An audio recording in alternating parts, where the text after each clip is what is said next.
Trackside Lounge, it's episode 26, and something a little bit special coming up later on, particularly if you're into open wheel racing at speedways. But we did promise it last week, and we've actually got the man coming in a little bit later on. But there are things to cover off. First of all, and I want to ask this question: do you believe in such a thing as karma? Oh, there's karma out there, well and truly. Yeah. I wonder how you could be using that in motorsport context, though. Okay, it goes a little bit like this. NASCAR on the weekend was at Watkins Glen. They run Xfinity Series and the NASCAR. And do you know the difference between Xfinity and NASCAR? Yeah, spelt differently. Yeah. I was going to say, other than the name, I mean, they 110-inch wheelbase for a NASCAR, 105 for an Xfinity car. Xfinity's run a 4-speed H-pattern gearbox. They have the 5-stud wheels. They run different tyres.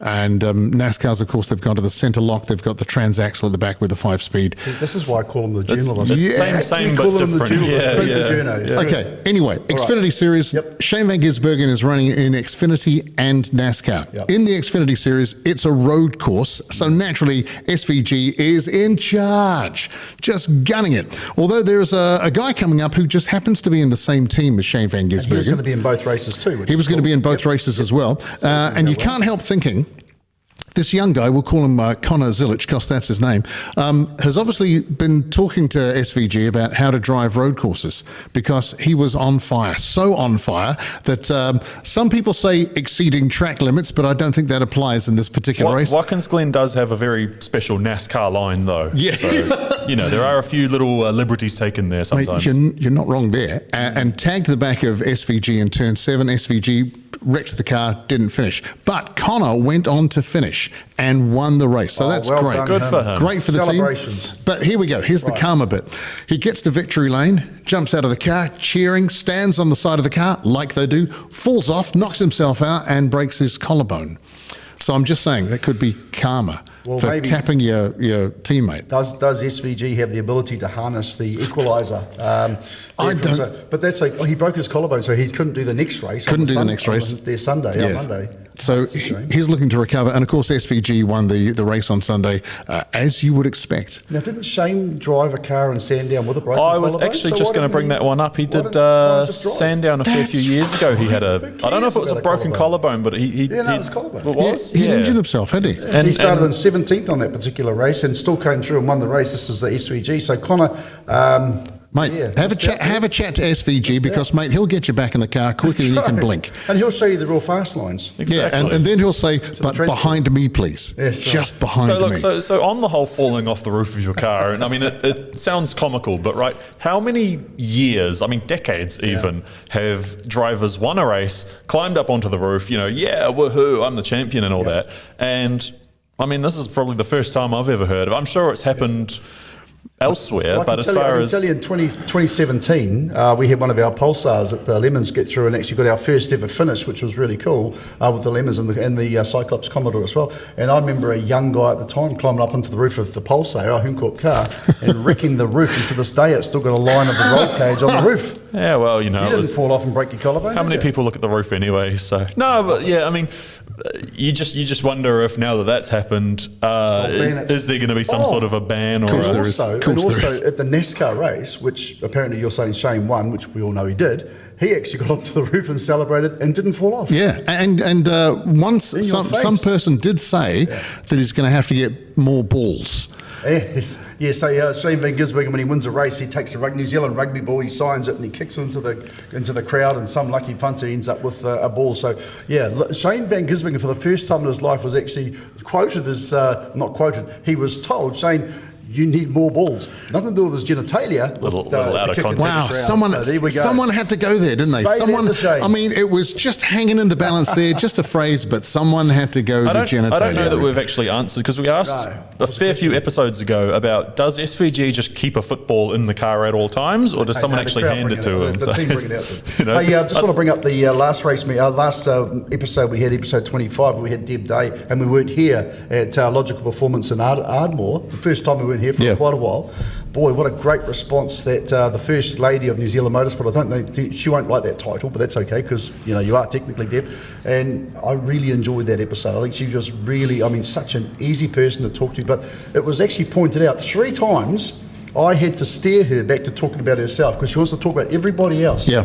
That's the thing about Deb. I mean, she knows a lot of people. She's really super enthusiastic about every type of motorsport. And I tell you what, if for Motorsport New Zealand to have someone like that in charge now, that is, it looks good for the future. It really, really does. And it also sort of brings to light just how much there is to motorsport. You know, like motorsport, you think flag marshals and you think race drivers, but then there's also all the volunteers. There's the race control, the safety car, all that sort of behind the scenes stuff that you'll never see or hear on a race day, but they're there, and without them, there would be no racing. Yeah. So. And a lot of shout out to you too, the way you brought up about the whole inclusion and the bigger growing numbers of women in motorsport, not just in New Zealand, but women in motorsport in general, not just behind the wheel, but behind the scenes, and now starting to really come to the forefront.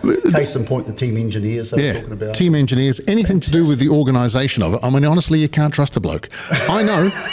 I'm a bloke, and Ruth is forever making sure I do things properly, which I still don't do. And one thing we don't want to see is Nik Brown ruthless, because honestly, he will go that to the was pack. nice. Hey, speaking of ruthless stuff, is all the F1, because they're in the holiday period now for that? Summer break. Are you getting sick of all the BS that's coming out of that? Lewis Hamilton's resigned. He's quit the team. No, he hasn't.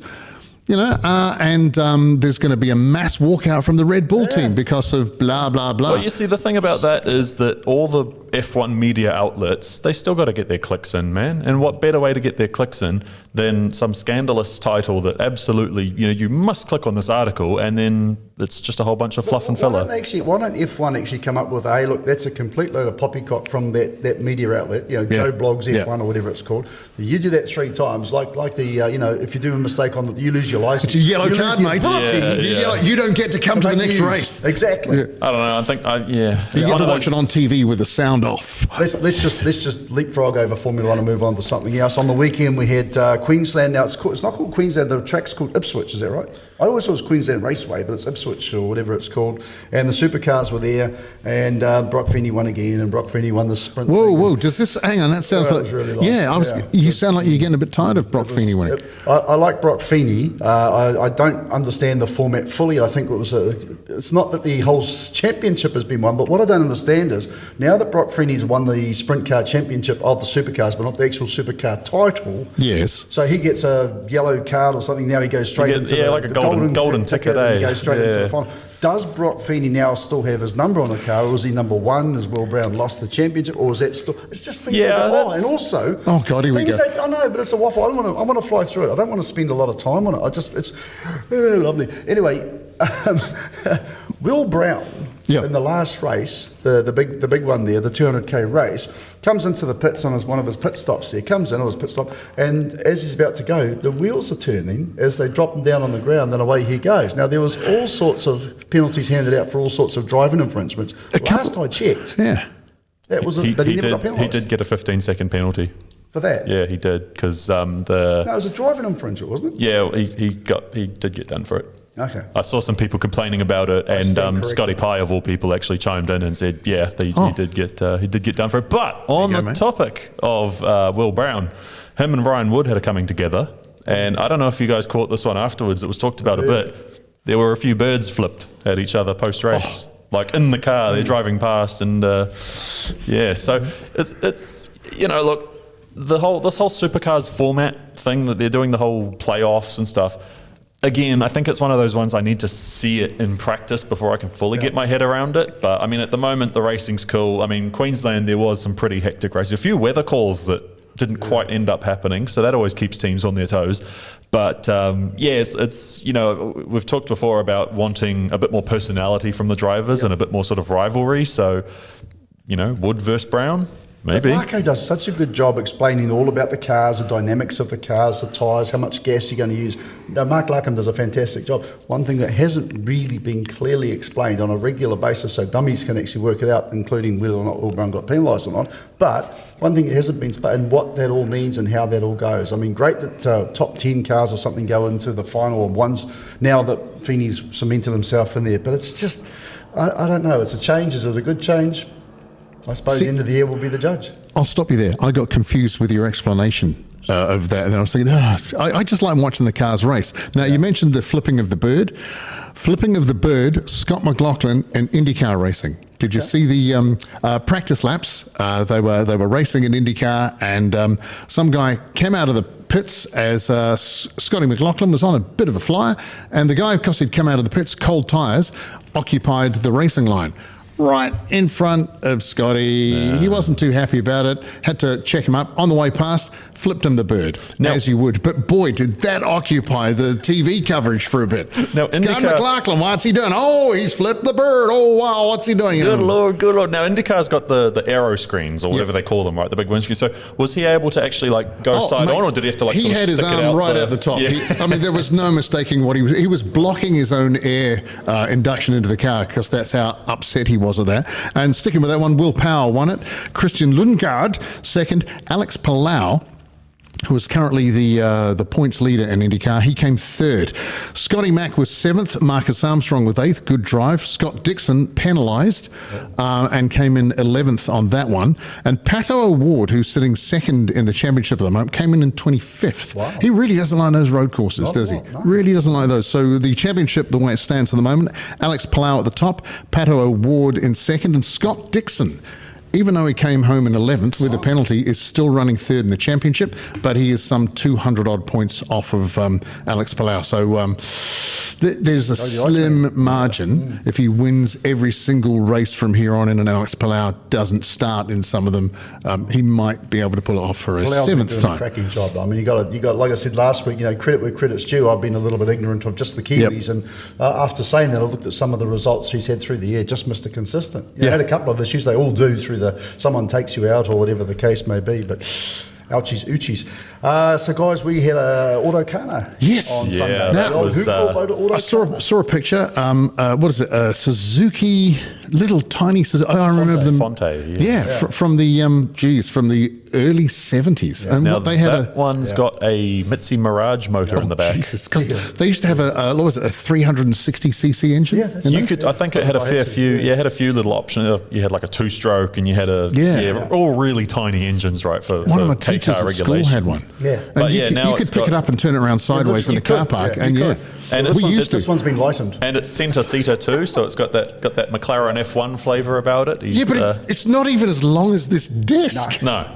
And the guy that drives it, Josh Atamu Watkins, he's as tall as I am, and he's a bit more solid. And I'll tell you what, he really is starting to master that car. And also, did you see the little yellow helmet imp? Yes. The Billy Blimp there. Yeah. And that was the Horizon School that these guys actually put a whole bunch of students who worked on that car over the last 2 years. I think it's been a group project for a wee while. Yeah. They get a few things gifted to them to help keep going. Basically, giving kids ability to learn how to weld and how to do this and engineer. And it had a motorcycle engine and 2 gearboxes. Had like 24 gears, 24 forward gears, 6 reverses, and I'm sitting there going, well, it might start. And they got it going and went out on the track and it ran around, and then I think they did 2 or 3 rounds and it had a clutch problem, didn't it? Something like that. How many forward gears? 24. Yeah, a clutch problem. You can imagine why. Which gear am I in? I don't know. You need 24 gears for, but it doesn't matter. Anyway. The fact he had 24 gears, I think that's a prize in itself. We wanted to give them a special chocolate fish because everyone gets a chocolate fish at Autokhana. Yeah. But they'd gone because they had like 14 kids there and it'd been a long day. The car was on the trail. I think the driver, Steve Pound, I think he borrowed someone else's car, did 1 skid, and then that was it. But what a day. And thank you so much to everyone. 41 drivers on the track. We had 43 registered, 2 couldn't make it. And the shout out to the sponsors, shout out to Centre Pro that were there as our safety crew, Racer Products, Scarless, we had Kamo Auto Parts come on board. And it was just a whole lot of roof improvements, relocatable cabins, and there was so many good gifts there. And then, of course, Corey Mewis gave us a whole bunch of merchandise to give away as well. So thanks, Corey, mate. You're a good photographer. And he also makes a whole lot of merchandise if you need some stuff. But look, it was a really neat day. We learnt a heck of a lot on that one. We did an elimination format. Yep. Got some timing issues there to sort out, which is not ideal, but we'll try and work that out. And but we know the winner, and the winner, believe it or not, was a gentleman called Benny Shun, he's a Kiwi-Asian, which is a Kiwi Asian. Yep. And mate, this little yellow MX-5 turbocharged rocket of a car with an update. What's the special body? It's a NB MX-5 coupe. and they only made 149 of the 179 of them. That's a hell of a New rig. Zealand has something like, I think you said it was like 7 or 8 of them. So as far as per capita goes, New Zealand's doing pretty well, and they only came in this. It was like a red or a yellow or a white, and his one was yellow. His one was red, but it was wrapped yellow. Oh, okay. So I saw that under the it was bonnet. red, but It could have been white wrapped in red. Could have wrapped in been. yellow. Could have been. Remember the RX 500? Exactly. I mean, but anyway, yeah. So and supposedly it's super duper rare. Had a whole lot of interest. Isn't it funny how some of these events you'll have 400 horsepower track cars, you'll have, rare, cool, like V8 cars, and then just this little MX-5's getting more attention than all of them, Yeah. So, but it was absolutely brilliant. And the little yellow Mazda, I thought it was a Lotus. I honestly, I did wonder what, because it looked like a Lotus. when you mentioned a Lotus, I was like, oh, okay, I can see when that. did that show up? Second place was Mike Jordan in the V8 Integra, the black V8 rear-wheel drive Integra. Yeah, I've seen that. He's converted that. Third place was Glenn Hodges in the 1,000 horsepower Nissan March. And fourth place, was he only using first and second gear or He something? was only using first. I went for a ride with him the entire route. He was in first gear. And your mate, the crazy car. judge. So he was crazy driver as well, doing a cracking job. And fourth place, big shout out to Cooper Hall and the little green Toyota MRS, who actually just pipped his dad, Phil Hall, who's prime speed sport. I mean, these guys were flying. But the best driver of the day, was my daughter. Oh, here we go. First time on the track. Picked up a car that's actually a little cheapie that was lying around automatic because she doesn't drive manual. I couldn't believe she was going to turn up, and I couldn't believe she was going to get out on the track. No passenger because she didn't run in a caged car, had to run the road car by herself. Went out there and it was fantastic to watch her pushing it to the point that it started to get a little bit sideways on her. She learnt, She wasn't going stupid fast. But someone had splashed water on the track. There's a couple of puddles there. And actually seeing this young lady getting out there and learning, you can see her learning. And then she goes out and does a second round, majorly better, like 12 seconds faster. That's what it's all about. I mean, we pride ourselves in talking about grassroots motorsport and how to get involved, and exactly that, to have someone that's the first time on the track, goes out there, runs, and it's an automatic car, so it's nothing special, but she was learning how to drive it and got better while she does it, and that's the whole key. The best place to learn to drive and to learn to control your car and to go a bit silly and to make some mistakes is in a controlled event like the Autokhana. So that's where you get involved. Do it on the track. Yeah, do it on the track. That's the good stuff. So I was well pleased. I was well proud. I was proud as punch. I didn't get a chance to drive. You went for a ride in the... I went for a ride with the 1K HP. But look, I mean, as far as our days go, that one was pretty cool. It's pretty special seeing the pits chocker. Everyone's all hanging out. Everyone's all up on the wall watching people sort of go around. And like you say, even when Lauren was doing her run, there are people there applauding her. She's getting claps as she goes across the line, and it was to her that's, she might never do any real racing, but she's now done. But that was a real race. I'll stop you there. Yeah. She's been in there. She's raced. She got better. She's got the bug. She's going to be ruining. Absolutely right. Yeah. And that was the main thing. I was actually really, really impressed with the fact that, someone like my daughter actually went out there and had a go. And I mean, you're dead right. That's where it all starts. So that was my special dad moment, and the prize given at the end of it. There's so many people that stuck around for the prize. Everyone gets a chocolate fish, the big ones we get from, and give everyone a prize. But we were very, very fortunate to be able to give away lots of cool little prizes. So Kama Auto Parts gave us a huge pack actually, and included in that pack was a tiny little packet of, not tiny, but a pack of small cable ties. Well, we've got a guy there called Cable Tie McCarthy. So guess what he got for prize? Here's your chocolate fish, and here's a pack of cable ties. And there was towing straps, and there was bonnet pins, and there was all sorts of things. There was different products here. Scarlett gave us five racer products, $100 vouchers. Yep. Fantastic. Yep. So, we just want to say thank you very much to all of those people for putting those events on. We actually, for the first time, broke even, and we paid for everything, and it was really, really good. So next event we want to try and do, and we desperately need numbers, and next week we actually need numbers. We've managed to get an extension for the track day on the September the 10th, which is the Hooncorp Hump Day track day at Hampton Downs on the Wednesday, because otherwise we can't afford to do it. And it's $295. So if you've got a road car, if you've got a race car, fast or slow, warranted or not, homologated or not, we'll find a way to get you on there. You will need to be scrutineered. Every car will get checked over, but we're not talking about, just for safety and making sure that it's fine. It doesn't have to be a full-on competition car, but it can't be an absolute pile of crap. Right. So my cars are out then. So we've got you've got a Skoda, so we've got until Monday. That's the 17th, I think. Yeah. 17th to get to the required level of entries, and if we don't, then we just have to pluck the event. But how do we get to enter? So get in touch with us at Hooncorp, and again, I'm going to do the old. Nathan loves when I do this. So if you could just have a look at, there's an email address there. There's a phone number there. There was actually a text line, so please text that number or email us, whatever's easiest, or get in touch through the Hooncorp page. But easiest with the email or the text number. And then we can get back and get in touch as quick as we possibly can. The payment is your entry, and the paperwork will get follow on later on. But we don't want to put the account and all that up there, because otherwise scammers go, just put my number in there. And what I think is really interesting is when we put these things up here like that, it's already gone. Yeah. It's all backwards. Well, to us it is. Yeah. Yeah, but he gets it around the right way. Okay. Yeah. Fair enough. Don't worry about that. We got this. So also, Waiuku Dirt Track's final round of the forestry runs. That's this Sunday. Out at Waiuku. You going to come out and have a watch? This Sunday? Yeah. I can't. I think it's looking good for Nik to actually attend. We'll see. But no, it's going to be awesome. And they do a prize giving on the day, but then there's a full prize giving on how the whole season's gone some weeks down the line. I haven't actually seen the date on that just yet. But down at the Waiuku State Forest this Sunday, and they normally kick off about 10 o'clock. So you can get there, I think, from sort of 7:30, 8 o'clock on. Yep, free to come and watch. Just come and find a spot. Obviously, common sense applies. Don't stand on the outside of the corners. Stand in the middle of the road. Yeah.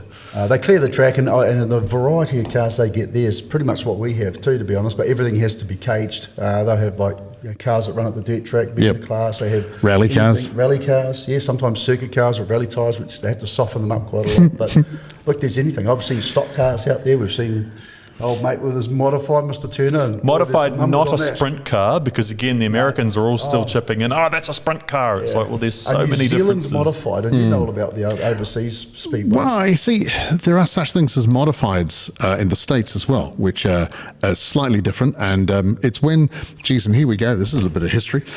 When modifieds started to come into New Zealand, they were modifieds, and then they went to sprint cars afterwards, winged sprint cars. So there is a difference. And actually staying with that, seeing as I promised it last week, Speedway, specifically Western Springs Speedway. The word debacle springs to mind, but a light on the horizon. And the funny thing is, it's something that we should have known about before, but was denied. So we've got a special guest coming in, and he's going to talk us through what could be the return to Western Springs, because that's what people want. Cool. Right. So last week I did say a lot of people have an opinion about Western Springs Speedway. There has been a big debacle about it. So we have a man that knows his stuff, Jason Jones, Western Springs Speedway Association, is it? Correct, yes. Yeah.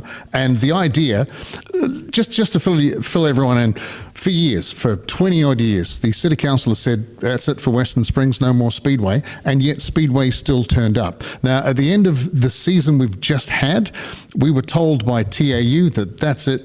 Springs motor racing at Western Springs is out. It's going to be put together at Waikaraka Park. The park is being redeveloped so you can have both stock cars and open wheel racing there. And that, as far as we were aware, was the future of Western Springs.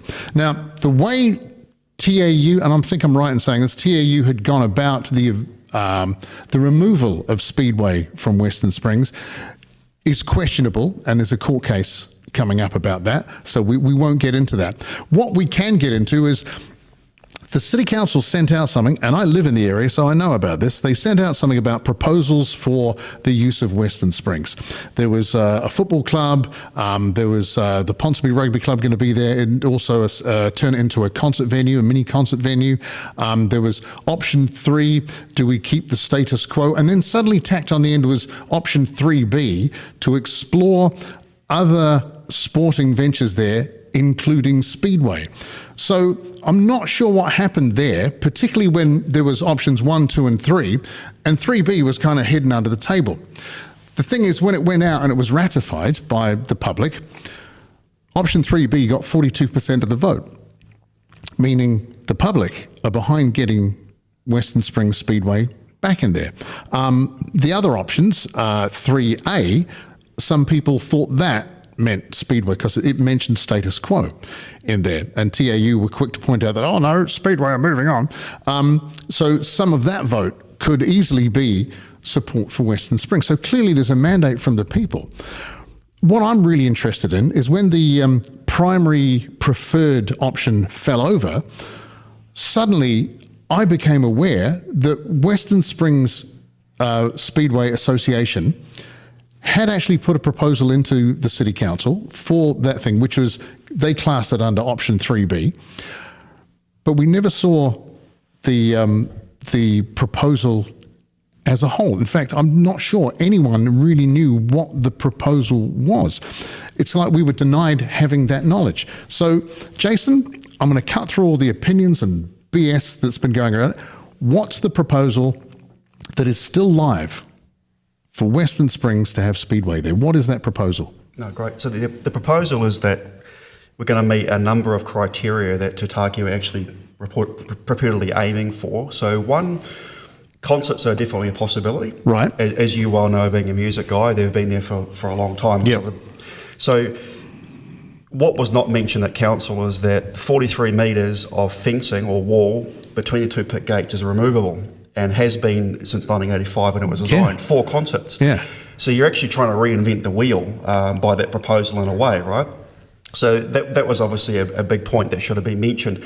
So accommodating option 2, which is to have a stage there, is certainly a possibility. It doesn't have to be a fixed stage. It can be removable or can be movable.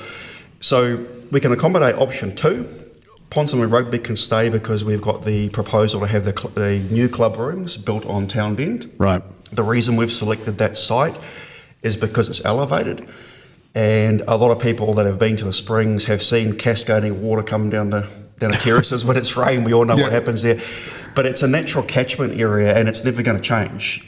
So one of the key things is, key factors are the building sites that are suitable and cost effective on the premises, and one is Town Bend, where we're proposing to put a new club room which Ponsonby can share. The only other one really is at the top car park, which is not really a large site. Yep.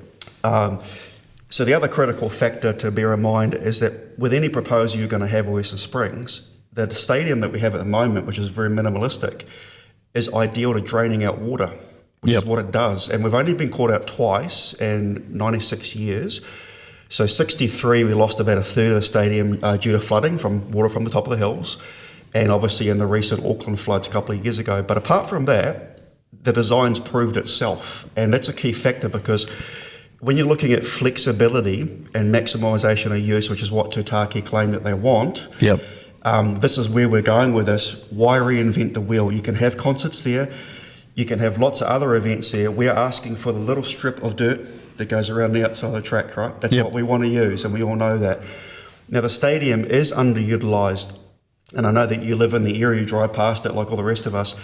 What we're trying to say is we can get with other community groups and other businesses and utilise the stadium a lot better, which is ultimately the goal that has been claimed, and it can be done. Because the other two proposals that I'm thinking of were talking about exactly that, putting in a multiple use thing. If Ponsonby Rugby Club is going to be there's an opportunity to put a gym in, cafes, health places, which your proposal includes as well. Absolutely. So we've got a backer who is already in the industry, based in Europe mainly, but established here as well, that's prepared to put $20 million into that building. And we're obviously very happy to keep the situation with Ponsonby Rugby Club there and invite other groups to get maximisation of the facility. Right. So if I was to draw a picture of this and you had your options 1, 2, 3, and 3B, which ideally is this one, and you took option 3B, you get options 1, 2, and 3 as well. Yes. That seems to make more sense to me. It does, and it's a matter of I think in this case, Tutaki have had a vision and they've not sat down or approached multiple people that could be involved, and it hasn't been open in that fashion. Yeah. Yep. What struck me is, like, I've lived in the area for 25, 30 years. It's the first time anyone ever asked me as a resident what I wanted at Western Springs, which is a facility for the people of the area. So that's why I looked and I thought, well, I quite like what's happening there. The other things, I'd like more concerts there. I'd like there were some great football games there. And we can use the outer fields more. So to do that services the community, which is what I live in. And it also satisfies my my urge for speedway. And I always want to look at the positive side of this. If it comes to fruition that we keep, let's for example say it's the status quo, but we get a nicer building and nicer facilities. We ended up with 2 great racetracks in Auckland for speedway, which I think is the ultimate goal and a really lucky thing. So this proposal is in front of the city council now. You saw what's happened. This was lodged in April with City Council. Now they definitely have seen this, and there was some debate around this, which will answer your question around why option 3 was split into 2.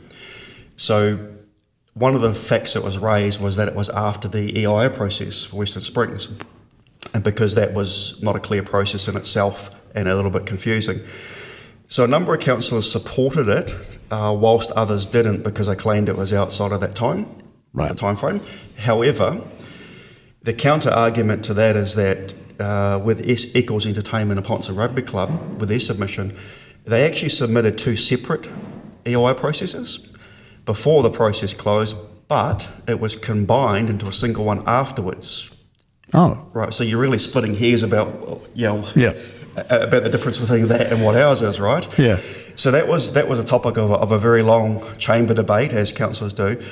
It was agreed, though, that our proposal would be presented to the public for the Auckland Have a Say feedback. And the night before that went live, the PDF for that was visible on the site. We checked to see it there. And then the next day it was not. It was not, yeah. So technically it was presented, but it was buried very, very deep in hundreds of pages of council waffle that you get. And so, effectively no one knew about it, no. And like you say, we're trying to, or we can achieve, we believe, the widest range of options with this one by including community groups, etc. Yeah.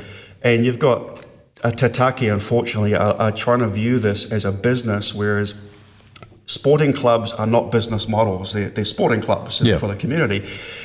And if you want to look at what the best and highest use, which is what they claim is for Western Springs, well, the first place you want to start is with the community, and then you want to obviously bring financial income in. Now, when you go back through the history of Western Springs, the only consistent financial income is what we support, which is Speedway. Yeah. Because concerts, as you know, you're from the music industry, it's a very fickle business, and it's very patchy as to who you get and when you get them. And at the moment, as you know, with the cost of having concerts in New Zealand, we're actually losing a lot of them to Australia. Yeah. Because we just don't have the capacity and the numbers, how that all works. And of course, the other big push for Auckland is to put concerts into Eden Park, yes. Which, and I'm going to jump up on this one, Tutaki were very, very, supportive of. But the thing is, the City Council doesn't own Eden Park. It's owned by the Eden Park Trust. So the benefit to the community is not what it would be if you supported a gig at Western Springs. That's all I'm saying. Yeah, and the other factor with that is if you listen to Nick Sortner, who runs Eden Park, a very, very smart man, one of the go-to statements that he always comes up with in these debates is that we do not have a stadium strategy in Auckland, and before you start making a decision on the future of a stadium, you should logically have a stadium strategy, right? Yeah. And how they all combine and work together. So that's a whole other side issue again, but certainly an important one. So the important thing here is that there was a proposal that the City Council had viewed and said would be included in the Have Your Say. I did the Have Your Say, never saw the proposal until afterwards, but because the preferred one has fallen over, the City Council is still in the machinations, and this is a live proposal? Absolutely. So we're actively meeting with candidates, for obviously with the upcoming elections.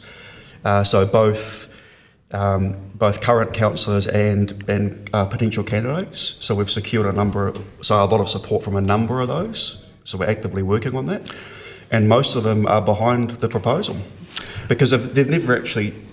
They've never had the options from the beginning of this process to realise what could be achieved. Yep.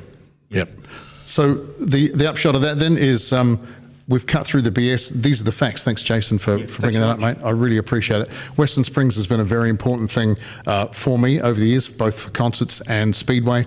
If we can continue with it and benefit the community more, then that's the way to go. And it's all about making sure people have their say and getting the right information. So now you've got the information. Now you know you can stop all the BS in the background. There is one question I've got. What do you know about the outlaw track coming up at Merrimeri? Good point. We've been focusing on what we're doing. I have heard that Kerry's obviously looking to have it SNZ approved. Yep. In terms of numbers and meetings and stuff, I'm completely blank at the moment because we're tied up with what we're doing. But, yep. And yourself, what do you guys know? Well, not really too much about the High Bank Oval, but I sort of wanted to ask a bit about, obviously, the whole Save Our Speedway movement. I mean, I've seen the stickers on cars, I've seen people, the Facebook profile banners and all that sort of thing. What's the support been for you as far as public? You know, how much support are we talking just in Auckland, or sort of how far wide has that net been spread? Yeah, great question. So technically worldwide, so we have quite a bit of support in the States, a lot out of Sydney actually, obviously most of it's Auckland based, but in terms of our reach, for a movement that had to start pretty much behind the 8 ball, our posts generally reach over 100,000 people. So we do have a big following out there. Yeah, and it just sort of shows, doesn't it? Because, the council's trying to do this whole, like you say, it's very sort of under here, 3B, 3B. It kind of tells the story when you've got people. I mean, Nik knows, Americans love Western Springs. They come here specifically for the sprint cars and when they have the big meetings, and some of the big name drivers as well. So that sort of, having that net open wide, that must bode well for the future. Obviously, it's still a long road to go. We're not pretending like Western Springs is coming back for the 26th season, but by the same token, that's got to be encouraging. Oh, absolutely, and it's definitely a possibility, especially when you look at now, Tutaki actually have no income in Western Springs without Speedway, which is a whole other issue that's got to come up. So obviously one of the reasons we're getting behind the election, because it's got to get back around the table. So the entire point was around financial income, and now we have none. So to give you an idea, we do have an idea of what the expenses are for Western Springs to operate it. So it's $500,000 a year for maintenance, which we, personally think is a little high when you look at Takapuna Golf Course with manicured grounds, which is about $400,000. But anyway, that aside, when you look at the income that Speedway can potentially bring in and other events, it is not unfeasible to have it running at a profit. And the other thing is that the claimed expenses that Speedway costs $1.2 million is absolutely not true at all. We pay for everything. We don't take anything from council to operate there at all. That's a fair point. There is no money from council to run Speedway. I think it's fair that we can leave it there because the proposal is live. If you have the opportunity to support it, and there will be opportunities to support it because the elections are coming up, you know what to do. So, mate, thanks very much. How do people get involved? How do they support the cause? Good point. Yeah, so if you follow our Facebook page, which is Save Our Speedway, so like I said, we're actively talking with candidates and current councillors, and we'll be providing a list and details of who to vote for. And that's, like I said, it's going to get around the table again, and there's a lot of key issues that need to come up. There's a lot of information that councillors weren't showing initially when they made the decision, and through us talking to them, they've come to realise very quickly that they've been misled. So there has been a big turn there. So, cool. But essentially, follow us on Facebook, and we'll keep you up to date. It's a growing movement. Obviously, there's a lot of appetite for open wheel speedway in New Zealand, and especially obviously Western Springs with nearly 100 years of heritage. But I think that's going to do us for this week, Nik. All right. We'll wrap up here. But yeah, dude, thank you so much for coming on. No, thank you. Definitely, we'll be following the whole Save Our Speedway movement. If you guys enjoy what we're doing, obviously we're putting out some pretty cool content, I think. If you've got some stuff that you think we should be talking about, like you're a racer, you've got an event coming up, let us know. Let us know. Comment, like, subscribe, follow, all that stuff. YouTube likes, because we're only on YouTube. You won't find us on Spotify or on TikTok, or I don't know, what other platforms can we share videos on? Anyway, Nick, end it. Okay, and this is it. Bye.